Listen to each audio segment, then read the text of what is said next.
di dóor ci kawam. Donc je répète à l'intention des Sénégalais depuis un mois ñu ngi leen di wax ne président de la République nangu na def déclaration à l'entrée def na ko mais bëggul def déclaration à la sortie. C'est pas vrai. Et la loi, c'est la publicité de la déclaration de patrimoine. Mais c'est rendre public la déclaration de patrimoine du président de la République. C'est évident.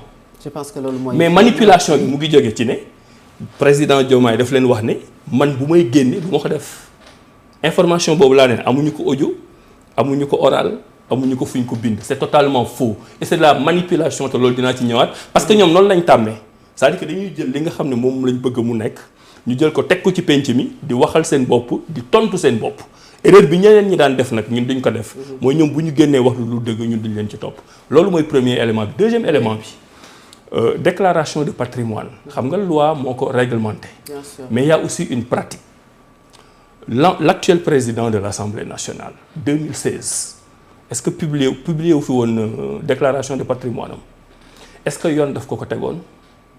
Il n'était même pas candidat à l'élection présidentielle 2016 amul élection présidentielle Diomaye le président Diomaye avant muy nekk candidat avant muy dem élection il a lui aussi publié sa déclaration de patrimoine donc voilà ñaar ñoo xam ne ku ci nekk ne nga tu es un chantre de la transparence nga publier sa déclaration de patrimoine te yoon tegu la ko léegi nag nga dem à fortiori loolu la ñuy wax raisonnement à fortiori nga dem ba yor suñu alal di ko gérer ñu ne la publier nga bañ. Kan moo bañ. L'actuel président de l'Assemblée nationale ne publié.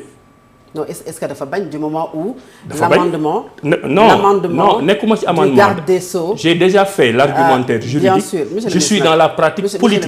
Allez-y. Allez-y. Moi je ne fais que poser des questions. Allez-y. Dëgg yàlla boo ko bëggee def débat de personne lu ma la posé nga ne c'est mal parti, c'est bien parti. Non, c'était très mal parti. Non, mais on est en train de se reprendre. C'est bien parti. Bul ne man mënoo toog fii nag ma lay dresser le tapis rouge.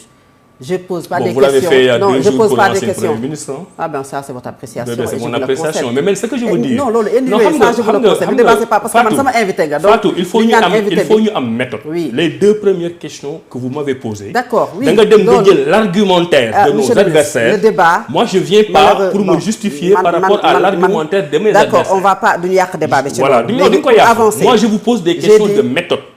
C'est-à-dire que ñun waa Kiraay dafa am nu ñuy doxale. D'accord. Ñeneen dañu am nu ñuy doxale. Moi je viens pas pour répondre à leurs attaques. Je viens pour parler au Sénégal. Très bien, que ça soit Kiraay, PASTEF, APR ou quelqu'un d'autre. Moi j'ai Abdourahmane Diouf. Tout à fait. Ministre de l'énergie et du pétrole. Membre fondateur d'un parti politique qui s'appelle Kiraay. Tout à fait. Vous êtes là pour répondre à des questions. Et qui a un message à délivrer aux Sénégalais. Et bien sûr, vous êtes là pour ça, bien sûr, monsieur le ministre. Mais je suis pas là pour répondre à des fagots infestes qui viennent de quelle est la pertinence aujourd'hui d'aller ci référendum du moment où amendement bi nga xamante ne moom la garde des Sceaux ministre de la justice indi jébbal ko ñi nga xam ne mooy la majorité parlementaire la majorité daf ko adopté. Je termine sur la pratique man damay liggéey ak méthode. Très bien, bu la nekk am nga ni nga amee droit poser ça ay questions noonu laa amee méthodologie bu may répondre. D'accord. dama la répondre sur l'argumentaire juridique. Et je vous laisse terminer, sur l'argumentaire juridique. dañ ne président de la République dafay déposer à l'entrée buy génne dafay publier.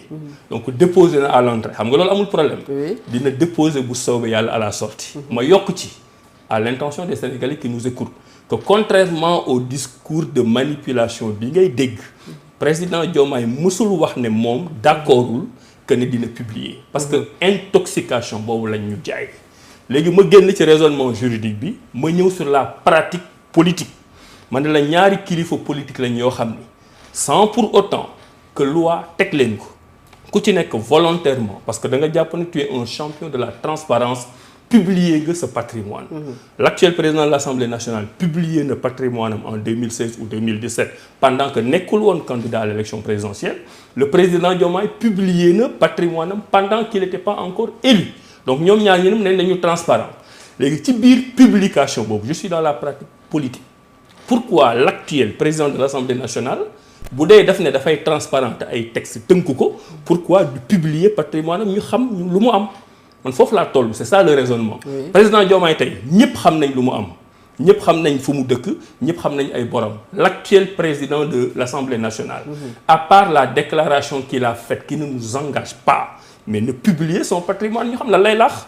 puisque moom ba muy wut daf ne woon dafa transparent ba li nga xam ne yéen laajuma leen ko parce que kenn laaju ko ko Khalifa Sall il l'a fait kenn laaju ko ko woon pour joxe ay gage la moom joxe woon na ay gage ba mu yorul mais nga yor léegi ay milliards di ko gérer a fortiori tu dois pouvoir publier même si loi tënku la parce que je n'accepte pas cette réponse parce que ba muy publier avant loi tënku ko woon moo tax man je distingue le droit les procédures et la pratique politique et aujourd'hui la pratique politique montre que ki nga xam ne amul dara lu muy nëbbu sur la question de patrimoine mooy le président Diomaye Faye yor na Sénégal ñëpp xam nañ lu mu am Ndiaganiao ñëpp xam nañ lu mu am Dakar ñëpp xam nañ ay boram par contre l'autre qui se définit comme un champion kenn xamul lu mu am. Très bien. Donc il n'a qu'à respecter la pratique politique sur laquelle il était parti pour déclarer la transparence man par exemple tey moi j'ai aucun problème pour ñu déclarer sama patrimoine mais nekkuma woon man ci populisme boobu génn avant ne lii laa am alors que tey amoo ko.